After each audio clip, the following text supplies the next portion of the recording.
Hello everyone, कैसे हैं आप सब। मैं हूं प्रिंस शर्मा, आप सबके सामने प्रस्तुत हूं CGPSC prelims science and environment and technology के सेक्शन के एक्सप्लेनेशन को लेकर। तो आज का जो प्रीलिम्स हुआ है, बहुत ही अच्छा पेपर आया था। अगर हम बात करें साइंस एंड टेक्नोलॉजी के पॉइंट ऑफ व्यू से, तो काफी अच्छा पेपर था। एनवायरनमेंट के बहुत ज्यादा क्वेश्चन नहीं थे, लेकिन साइंस के क्वेश्चन ठीक ठाक थे। और साथ ही साथ कुछ क्वेश्चंस जो है ई गवर्नेंस और साथ ही साथ आईटी एक्ट से भी देखने को हमको मिले।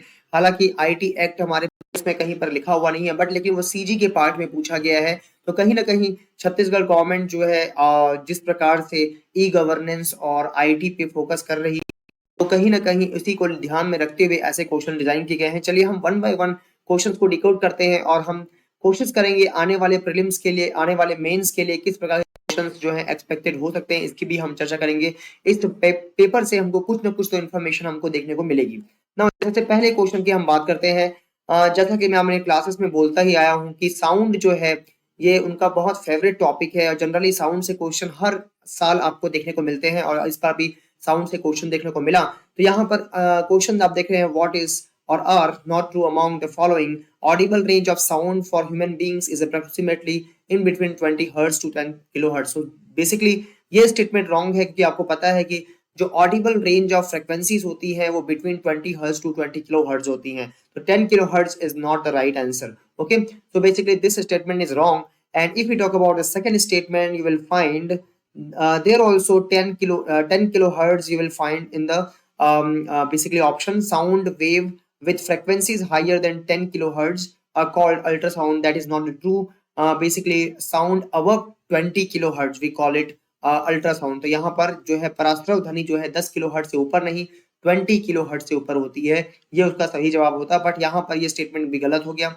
तीसरा स्टेटमेंट है, in earthquake ultrasounds are produced before main shock wave. तो बेसिकली इंफ्रासाउंड प्रोड्यूस होता है अगर हम पहले बात करें शॉक वेव की। तो इस प्रकार से अगर हम देखें तो तीनों के तीनों स्टेटमेंट यहाँ पर रॉन्ग है। तो इसका सही आंसर जो हो जाएगा वो फर्स्ट, सेकंड एंड थर्ड हो जाएगा। हम बढ़ते हैं और देखते हैं नए क्वेश्चन की ओर। तो ये क्वेश्चन जो है आपका पूछा गया है, arrange the following carbon compounds in the decreasing order of their melting point.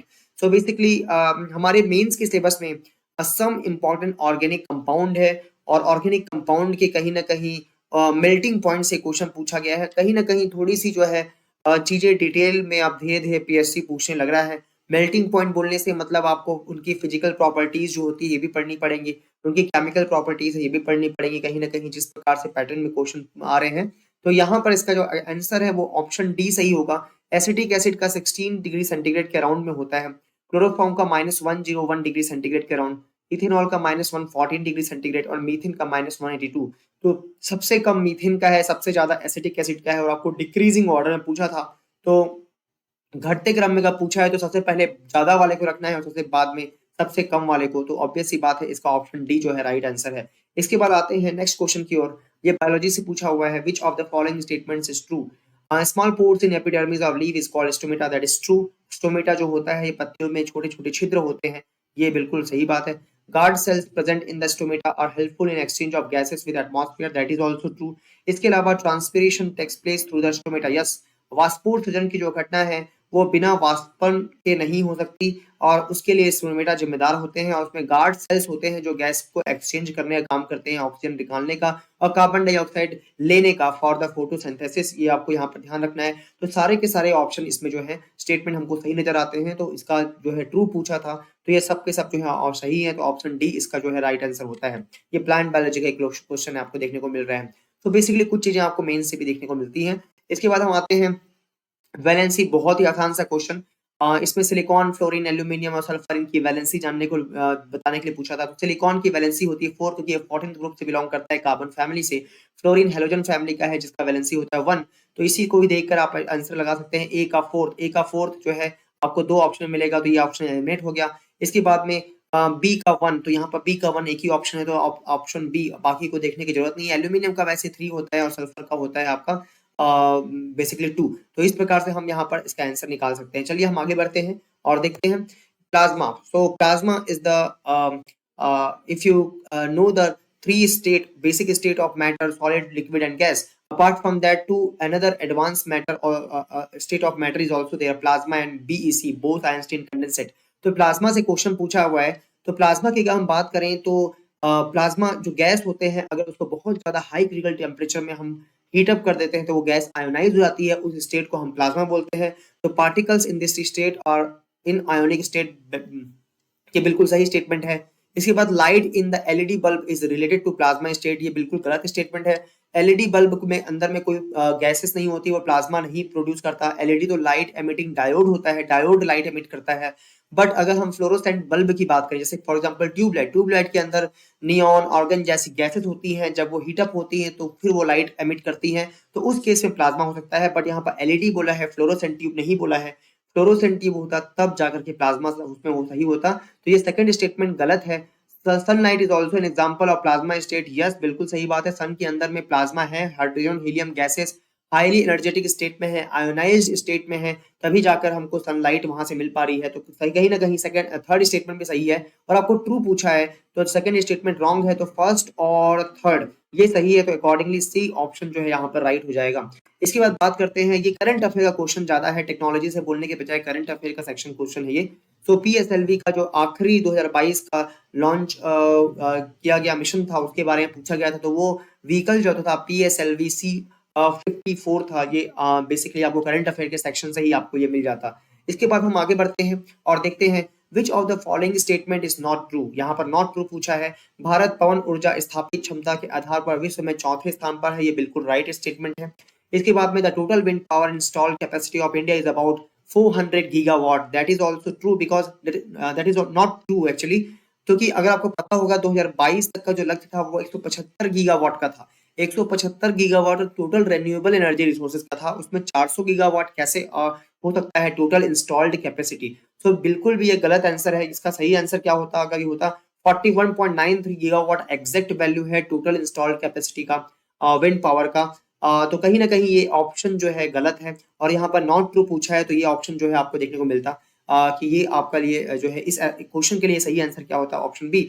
Among Indian state maximum wind power potential at 100 meter above ground level. देखो मैक्सिमम अगर बोला जाए विंड पावर पोटेंशियल तो तमिलनाडु में है, बट यहाँ पर एक ट्विस्ट कर दिया है 100 मीटर अबव ग्राउंड लेवल, तो उसमें गुजरात हम आंसर ले सकते हैं। तो इस कारण से ये स्टेटमेंट भी सही हो जाता है as compared to B. Most appropriate answer जो है यहाँ पर ऑप्शन बी जो है हमको लगता है। इसके बाद में हम बात करते हैं 60 क्वेश्चन की। 60th क्वेश्चन अगर हम देखें तो ये फिर से ऐसे रिपीटेड क्वेश्चन पूछा गया है। मैं लास्ट में भी पेपर डिस्कस किया तो वहां भी एक क्वेश्चन ऐसा आया था जिसमें डिक्रीजिंग ऑर्डर में जो बायोस्फीयर रिजर्व है उसको अरेंज करना था। यहाँ फिर से ऐसा ही क्वेश्चन पूछा था, बट यहाँ पर थोड़े अलग ऑप्शंस दिए गए थे।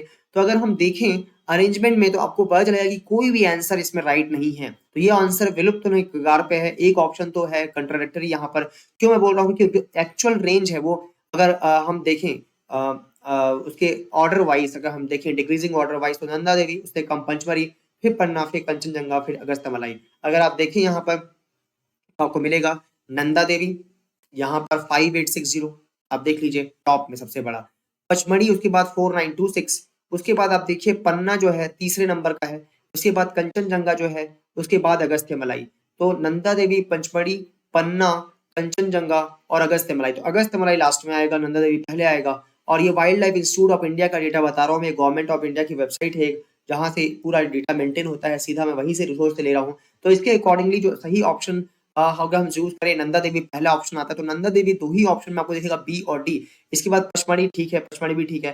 पन्ना, तो पन्ना इसमें आपको दिख रहा है तो ऑप्शन बी ठीक है। तो ऑप्शन बी में आप देख रहे हैं अगस्त्यमलाई को पहले ले लिया है, कंचनजंगा को बाद में, जबकि एक्चुअल आंसर होना चाहिए कंचनजंगा पहले और अगस्त्यमलाई बाद में। तो कहीं ना कहीं ऑप्शन बी अगर हम चूज करते तो भी ये गलत होता। तो ये कंट्राडिक्टरी है, ये आंसर में कोई भी आंसर सही नहीं है। तो ये होगा विलुप्त। कहीं ना कहीं क्वेश्चन विलुप्त होने के कगार पे है, ये बोल सकते हैं, दावा आपत्ति में जाएगा और ये आंसर जो है इसका, ये क्वेश्चन जो है विलुप्त हो जाएगा, मेरे को ऐसा लगता है। ठीक है, चलिए आगे हम बढ़ते हैं और उसके बाद हम देखते हैं ई गवर्नेंस से क्वेश्चन पूछा गया है। अब लेकिन ये जो है छत्तीसगढ़ के सेक्शन में पूछा गया है, तो कहीं ना कहीं छत्तीसगढ़ सरकार जो है आईसीटी को गवर्नेंस में प्रमोट कर रही है, इसलिए आईटी एक्ट से भी, आईटी एक्ट लगातार न्यूज में था, इसलिए कहीं ना कहीं आईटी एक्ट की धाराओं से भी क्वेश्चन पूछा गया। तो ये सब क्वेश्चन आपको ये बता रहे हैं कि एज ए एडमिनिस्ट्रेटर आपको आगे चलकर जो है ई गवर्नेंस का उपयोग करना है, ट्रांसपेरेंसी लानी है, अकाउंटेबिलिटी लानी है जो आपकी एडमिनिस्ट्रेशन है उसमें। तो कहीं ना कहीं आपको इन चीजों के बारे में अवेयर रहना पड़ेगा, इसीलिए ये क्वेश्चन पूछे जा रहे हैं। तो यहाँ पर जो है ई गवर्नेंस के जो 4 मॉडल होते हैं, G2G, G2B, G2C और G2E, तो वहां से government to business, government to G2C अगर हम बात करें तो गवर्नमेंट टू सिटीजन होता है। इसके बाद G2E गवर्नमेंट टू एम्प्लॉय, और इसी प्रकार से एक और होता है G2B गवर्नमेंट टू बिजनेस। तो यहाँ से क्वेश्चन पूछा है G2C का जो मीनिंग है वो क्या है, तो गवर्नमेंट टू सिटीजन इसका सही आंसर है। 4 मॉडल होते हैं इसके। इसके बाद हम आगे बढ़ते हैं। ये जो क्वेश्चन है ये अनएक्सपेक्टेड क्वेश्चन है। आईटी एक्ट कहीं भी आपके जो है प्रीलिम्स में कहीं भी ऐसा एक्ट वगैरह पूछेगा आने का चांसेस नहीं रहता है, बट यहाँ पर आपको दिया गया है तो कहीं ना कहीं ये जो है जो आईसीटी है, इंफॉर्मेशन टेक्नोलॉजी एक्ट है, वो आईसीटी को वो जो है कहीं ना कहीं इंप्लीमेंट करना चाहते हैं गवर्नेंस में, तो कहीं ना कहीं आपको ऐसे क्वेश्चन देखने को मिल रहे हैं। तो बेसिकली अगर इसके धाराओं पे क्वेश्चन पे बात करें तो लीगल रिकॉग्निशन ऑफ रिकॉर्ड्स और legal recognition of electrical record actually में है ये। तो यहाँ पर ये सेक्शन 4 ये बताता है कि लीगल सेक्शन 4 जो है legal record recognition of records की बात करता है। सेक्शन 5 जो है आईटी एक्ट 2000 का जो है legal recognition of electronic signature की बात करता है। इसके बाद अगर हम बात करें तो use of electronic record and electronic signature in government and it's agencies, इसमें अगर हम देखें तो सेक्शन 6 जो है इसकी बात करता है। और last publication of rules regulation etcetera in the electronic gadget, ये सेक्शन 8 जो है इसकी बात करता है। तो यहाँ पर अगर ऑप्शन हम मैच करें तो आपको जो है सही आंसर देखने को मिलेगा कौन सा, ऑप्शन बी। इसका ऑप्शन बी जो है आपको सही देखने को मिलेगा। ठीक है, क्वेश्चंस ऐसे हैं जो आपको छत्तीसगढ़ से लिंक करके पूछे जा सकते हैं, तो आपको उसी हिसाब से प्रिपेयर करना पड़ेगा क्वेश्चन पेपर में आगे जो है आने वाले जो मेंस के पेपर होगा उसके लिए। और साथ ही साथ आप देख रहे हैं किस प्रकार के प्रीलिम्स के क्वेश्चन पेपर आ रहे हैं, statement based question, multiple statement based question लगातार पूछे जा रहे हैं। और ऐसा ही हम जो है क्लासेस में जनरली स्टूडेंट्स को गाइड करते हैं और इस प्रकार से उनको बताते हैं कि इस प्रकार से चीजों को करना चाहिए, तो ताकि चीजें आसान हो। हालांकि आपको टेंशन लेने की कोई जरूरत नहीं है, जितने क्वेश्चन आपसे बने हैं वो उसके हिसाब से आप अपने आप को मूल्यांकन करें, अपने आप को इवैल्यूएट करें। Mostly paper average kind of paper था, बहुत इजी भी नहीं बोलेंगे, बहुत टफ भी नहीं बोलेंगे, ठीक ठाक पेपर था। और अराउंड कटअप की बात, स्पेकुलेशंस बहुत सारे होंगे, तो स्पेकुलेशन पे मत जाएं। अगर आपके 100 मार्क्स तक के 190 से ऊपर या 100 तक आ रहे हैं तो आप प्रिपरेशन कीजिए, आराम से प्रिपरेशन कीजिए। आप इधर उधर की भाग दौड़ में मत रहिए कि कितना कटअप जाएगा, 120 130। अपनी प्रिपरेशन को जारी रखिए, जो होगा बाद में जब रिजल्ट आएगा तब देखा जाएगा, लेकिन प्रिपरेशन नहीं तोड़ना। अगर आप तैयारी कर रहे हैं तो आपको अपनी प्रिपरेशन को कंटिन्यू रखनी चाहिए। तो मिलते हैं इसी प्रकार के वीडियो के साथ में, और भी हम डिस्कशन करते रहेंगे। चलिए मिलते हैं, थैंक यू, धन्यवाद।